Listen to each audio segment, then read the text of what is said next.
Hi friends, let's learn how a user enters data in a HTML form and the same data is received at the action page. We'll discuss this in two parts. In the part 1 we'll see design and inputs. Now in this, the first thing is the form tag. It has a start and an end tag, and all our inputs tags are remain within this tag. Whatever we put it before the start tag or after the end tag will not be a part of the form and will not be carried to the action page. So in this also there is action page, that is the target page where the data will retrieve after submitting the form, and the method in which we are using. There are usually two methods, post and get. We'll discuss that in the part 2 of that. So most important thing is this start and end tag of the form, and all our input should be within that. Now let's see what are the input fields. We have a first basic use of a text field. Text is there for a small one line input like your name or your age, all this stuff we keep it in a input. It's a small amount of text we give it, and there is a hidden field. This field is not visible to the user. Then you may ask a question, why it is then required? It is required to carry suppose you want to carry a reference ID which is of no use to the visitor, and it will be at the background. This data along with the user data will be also transferred to the action page. So now another is password. So this is same as text field, but only difference is the whatever text you enter, it will not be visible. Say your friend is sitting by the side of you, so you don't want your friend to see what password you are entering while logging into your email account.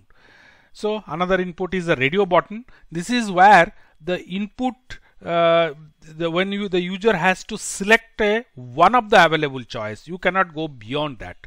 You just watch the name attribute of it. In previously we discussed all the inputs also, there is a name attribute. In this name, whatever options we give or choice we give, all will have a common name attribute. You see both the cases name attribute is gender here. So this is the radio button. You cannot have anything choice other than that. And checkbox. Here also name can be different, and we can have the based on the name against the name attribute, user can select one or more. So that basic difference between radio and checkbox is here you can select breakfast, dinner, and even the lunch also. But in case of a radio button, you have to select only one. So one of this given choice, and checkbox accept many choices. So let's go to another one type is drop down list box. Here the name attribute is also there.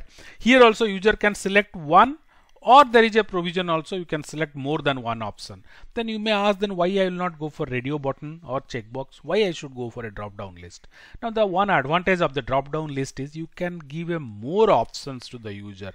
Say I asked you that what is your country name? So you can see there are so many countries are there. I cannot give so many radio buttons or check buttons. No. So you can here you can say drop down is it occupies less space, and it is user can select it one. Similarly text area, where a multi-line text user can enter, say more than one line, like your body of your email or a blog post. All those cases the text area is used. So more than one line of text is entered here.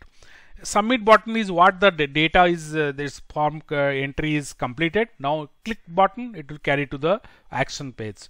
So another one is reset. It will bring back the form to initial stage or ready to take the new set of data. So reset is remove all the user inputs. Now let's summarize how it works. Important is form and end form tag and whatever the inputs we give, and based on those inputs, this is the output. Will get it like this, and once the user clicks the submit button, the data transfer to a action page like this, and it is get displayed, collected from the whatever the user data collected from the form, and then displayed like this. You can download this all this code available at the description.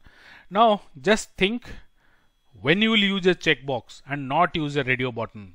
We have already discussed that. When you will use a drop down list box, you can still use a checkbox or radio button, but why you will go for a drop down list box?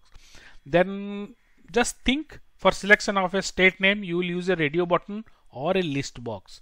All solutions we have discussed, and watch the part 2 where you will discuss what is the different way the data received at the action page, and what is a get, post, if what is the difference. All many things we will discuss about the form.